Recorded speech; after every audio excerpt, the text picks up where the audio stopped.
Ini telah diterima secara administratif di KPU yang nantinya akan dilanjutkan tahapan-tahapan yang lain. Tentunya saya hari ini juga sangat senang sekali, apalagi kontestasi pemilu sudah akan dimulai. Saya hanya minta doa restu, semoga pelaksanaan kontestasi ini menjadi kontestasi yang sangat menyenangkan, karena sejatinya pesta demokrasi itu harus senang. Jadi pesta itu harus senang, harus ramai. Siapapun pimpinannya adalah putra-putra terbaik Jawa Tengah 2024 membawa masyarakat kita. Nggih, ada ditanyakan? Nggih.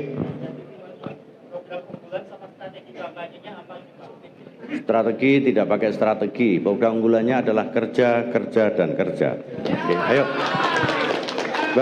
Cepat. Salah, tidak ada isu, semuanya berangkulan karena sejatinya perbedaan adalah rahmat. Nggih, sip. Top, ayo. Apa? Nggih. Sesuai dengan ketentuan bahwa kalau sudah ada penetapan dari pasangan calon baru mundur. Nggih, yuk cepat. Pak Andika sangat bagus sekali. Saya pernah dinas bersama-sama pada saat Kapolres. Beliau visioner, beliau mempunyai cek, recheck, final check, terlalu teliti sekali. Dan kami bangga hari ini kita bisa berkontestasi dengan beliau. Nggih, cepat. Oke, Gus Yassin mungkin ada disampaikan. Apa? Oke.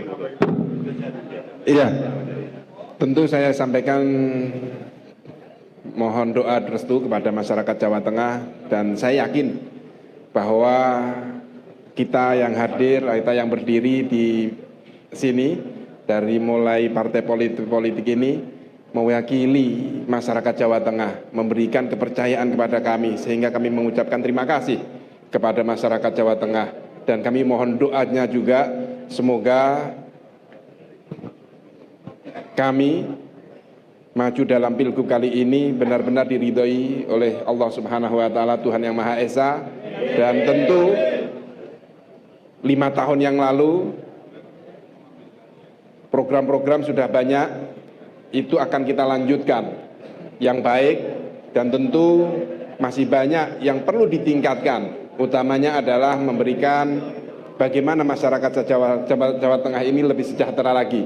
Masyarakat Jawa Tengah ini pertumbuhan ekonominya lebih meningkat lagi. Ini yang harus kita pikirkan, dan tentu pemerataan di seluruh 35 kabupaten ini kita berharap tumbuh bersama untuk menyongsong Indonesia emas. Terima kasih. Wassalamualaikum warahmatullahi wabarakatuh.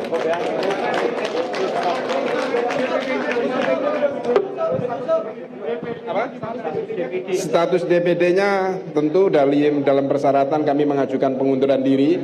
Nanti kita sudah serahkan, kita tunggu dari KPU RI. Terima kasih.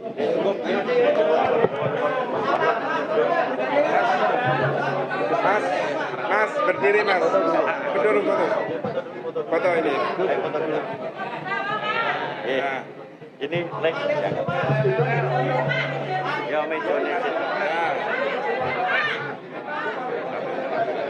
Izin, Pak.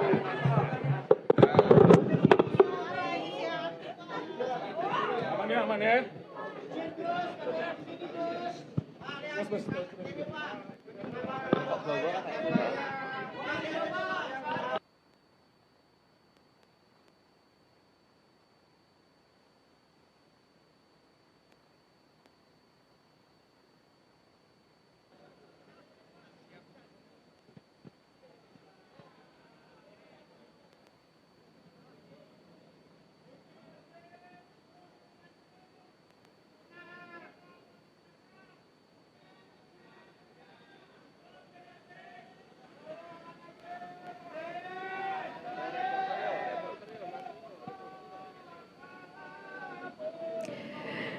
Teman pemilih, baru saja kita ikuti bersama prosesi penerimaan pendaftaran bakal pasangan calon.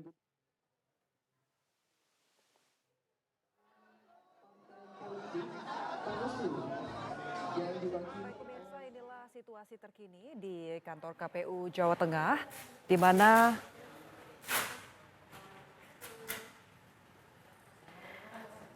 pemirsa, inilah situasi terkini di kantor KPU Jawa Tengah, di mana pasangan calon Ahmad Lutfi dan Taci Yassin baru saja selesai melakukan pendaftaran sebagai calon gubernur dan calon wakil gubernur Jawa Tengah. Dan kami juga sudah terhubung bersama narasumber kami, pakar politik Universitas Gadjah Mada, Bapak Nyarwi Ahmad. Selamat pagi, Pak Nyarwi.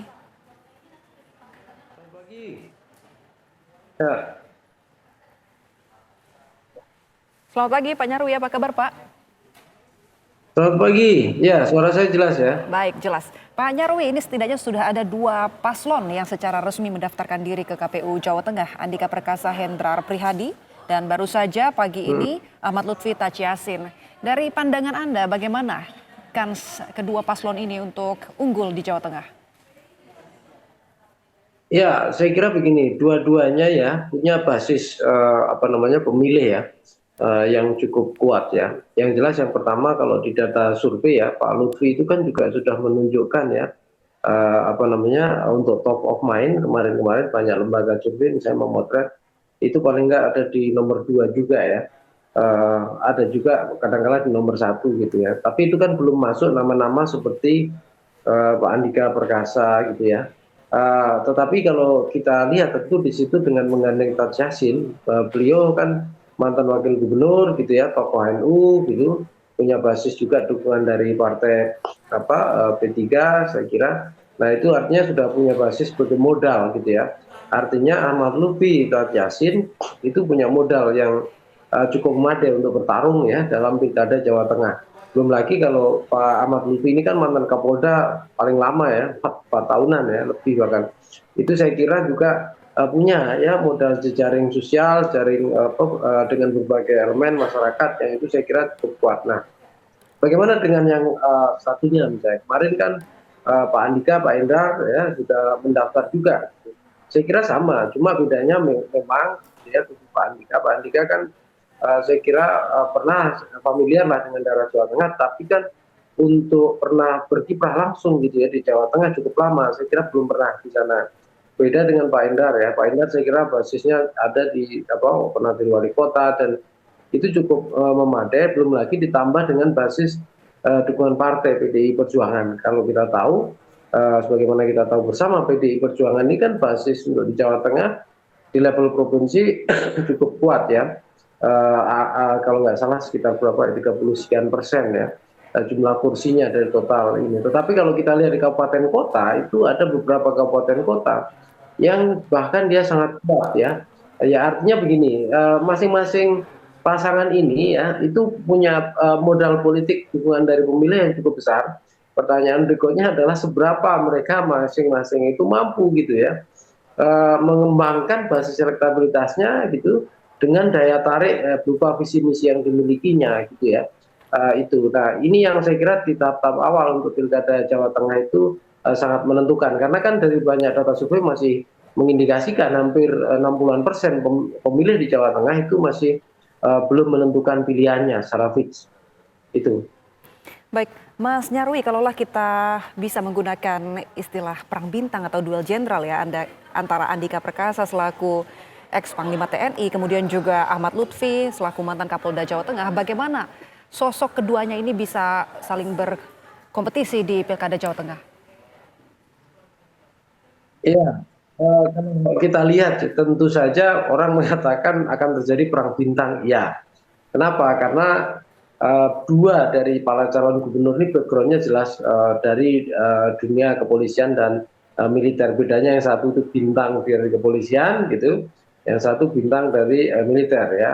Pak Andika pernah jadi di pimpinan di Angkatan Darat dan Panglima TNI juga. Tapi kalau kita lihat sesungguhnya juga mungkin ada background yang menarik juga itu. Salah satunya misalnya dari Pak Lutfi ya. Pak Lutfi ini kan bukan dari Akpol ya.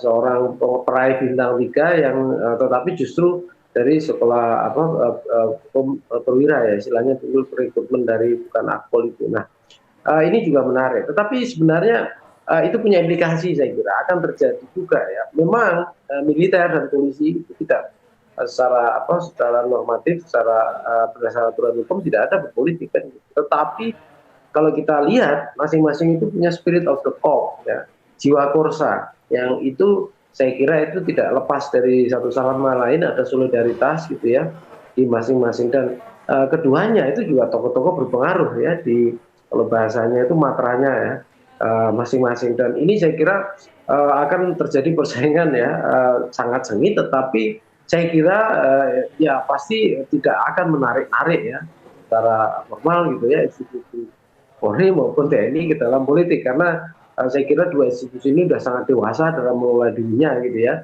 sudah sangat sangat jernih lah dalam melihat berbagai kepentingan-kepentingan yang sifatnya jangka pendek maupun jangka panjang, sehingga saya kira tidak perlu dikhawatirkan ya. Justru kita akan melihat pertarungan role model yang muncul ya, dua figur ini ya, figur yang satu besar dari Angkatan Darat gitu ya, yang satu besar melalui karir kepolisian. Dan itu kan yang kita cari sebenarnya kan profil leadership masing-masing ya, itu kira-kira itu yang itu sejauh mana itu bisa berguna, bermanfaat, atau memang relevan dan dibutuhkan masyarakat Jawa Tengah. Tentu saya kira juga itu terjadi di daerah lain juga ya, kondisi-kondisi yang membutuhkan sosok pemimpin yang sesuai dengan karakter yang dibutuhkan masyarakatnya. Baik, Mas Nyarwi, lalu pertanyaan kami bagaimana dengan sosok para wakil yang ataupun calon wakil yang mendampingi, ada nama Taci Yassin dan Hendrar Prihadi. Kalau kita tahu Taci Yassin ini juga punya sepak terjang sebagai ex wakil gubernur Jawa Tengah, namun di periode sebelumnya maksud kami ini berpasangan dengan Ganjar Pranowo yang diusung oleh PDIP. Lalu apakah ada pengaruhnya nanti terhadap isu-isu ataupun narasi yang akan mereka bangun di masa kampanye? Iya, tentu saja ada. Biasanya kalau di Jawa Tengah itu memang betul dikenal sebagai kandang banteng gitu ya. Artinya partai-partai nasionalis, khususnya PDI Perjuangan itu punya dukungan kuat di sana. Tetapi seringkali juga yang ideal memang itu yang seperti pernah dulu di era-era di mana ketika misalnya periode dengan Pak Ganjar Gus Yassin misalnya. Jadi basis merah sekaligus basis hijau itu bisa berkolaborasi. Tapi hari ini kan yang bisa mendapatkan peluang itu kan Pak Lutfi ya. Sementara kalau kita lihat Pak Andika dan Pak Endar di sana itu kan tidak secara eksplisit ya muncul kandidat misalnya dari wakilnya atau apa yang dari basis merah, kan itu dua-duanya merah ya, PDI Perjuangan seperti itu. Tetapi juga begini, masyarakat di Jawa Tengah itu saya kira juga tidak sepenuhnya memahami merah atau hijau itu secara literal begitu, tidak hanya itu, tapi saya kira ada visi misi yang mereka juga lihat ya dari track record, citra personal, kinerja dan lain-lain ya. Baik, yang itu masing-masing kandidat punya peluang untuk membangun. Tapi dari sisi branding ideologi ya, itu memang saya kira hari ini, kondisi hari ini dengan pasangan calon itu Pak Ahmad Lutfi sama Gus Yassin itu lebih menonjol dan cukup lebih diuntungkan ya dengan basis merah dan hijau atau abang hijau ya, abang dan hijau itu.